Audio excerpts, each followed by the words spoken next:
Blessings and welcome to another daily devotional. Today we are in 1 Samuel chapters 14 and 15, and we're going to get right into it because there's a lot of stuff here. Sometimes when we're reading the Bible and we're looking at a lesson, we learn more from the things that were done wrong than we do from the things that were done right. I know me personally, I learn more from my mistakes than I do from my successes because if I'm successful, I just move from one task to the next. But if I make a mistake or if I'm unsuccessful, I tend to stop and reflect and see what went wrong so I don't make that same mistake again. Um, and so this is a great opportunity in today's read to see Saul make some huge mistakes in his leadership role. And I think this is great for us because I truly believe that every single law enforcement officer is in a position of leadership because your entire community is watching you and following your example. Not all the time, obviously, but people are watching you to see what kind of decisions you do make. So let's go through 1 Samuel chapters 14 and 15 and kind of see what sticks out.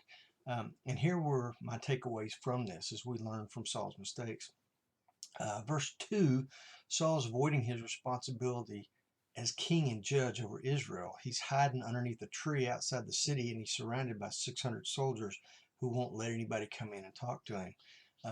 Verse 24, Saul shows extremely poor judgment and a lack of understanding when he curses his men and says, basically, you shall not eat today until this battle is done. Well, they're exhausted and they needed to replenish their fluids, and just like if you're playing a football game, man, you got to drink lots of water, you got to replace electrolytes. Well, Saul wouldn't let them do any of this, and they grew weaker as the day went along. It's just a total lack of experience on his part in making some bad decisions. In verse 26, Saul tries to rule by fear and not respect. Verse 32, Saul makes a bad decision that we'll see as we go along. It snowballs into other bad decisions. Verse 33, Saul doesn't take responsibility for his choices and he blames others for his mistakes. Verse 36, Saul asks God for an answer, but then he grows impatient and he doesn't wait for the answer. He just moves on into what he thinks is right, and it winds up being really bad for him. Verse 38, Saul again points the finger at others and tries to avoid his own mistakes. Verse 39, Saul makes a rash vow and a stupid statement and almost gets Jonathan killed because of it. To the point where in verse 44, Saul shows a complete lack of compassion and a lot of hypocrisy when he says, hey, let's just go ahead and kill Jonathan. Luckily, the soldiers stepped in and saved Jonathan.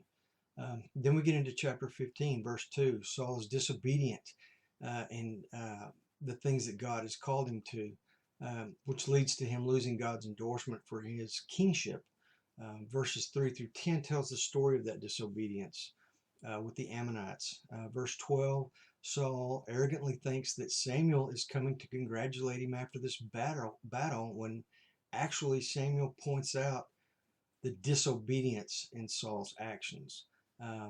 So Saul goes from, hey, congratulate me, I did a great job, to all of a sudden, well, I didn't do such a great job. It was these soldiers. It was their fault. Which, if that's the case, so again, Saul shows a lack of ability to lead well if he can't control what his men are doing. And then verse 16, we see Saul's pride welling up again when he thinks he has done nothing wrong and it's everybody else's fault. Verse 20, instead of repenting when he's confronted by Samuel, he gets real defensive.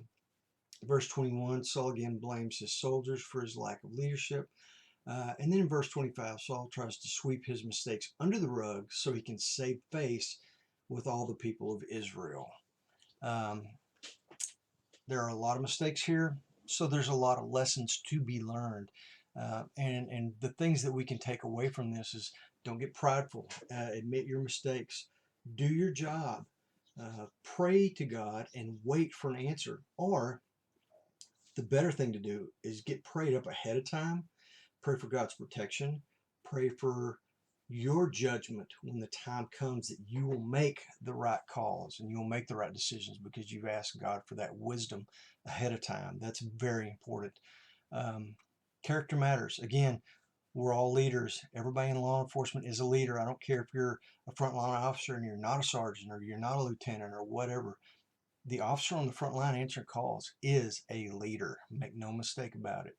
And you can learn a lot from these lessons. Pray blessings on you, and I look forward to seeing you tomorrow as we get into 1 Samuel chapter 16. So see you tomorrow.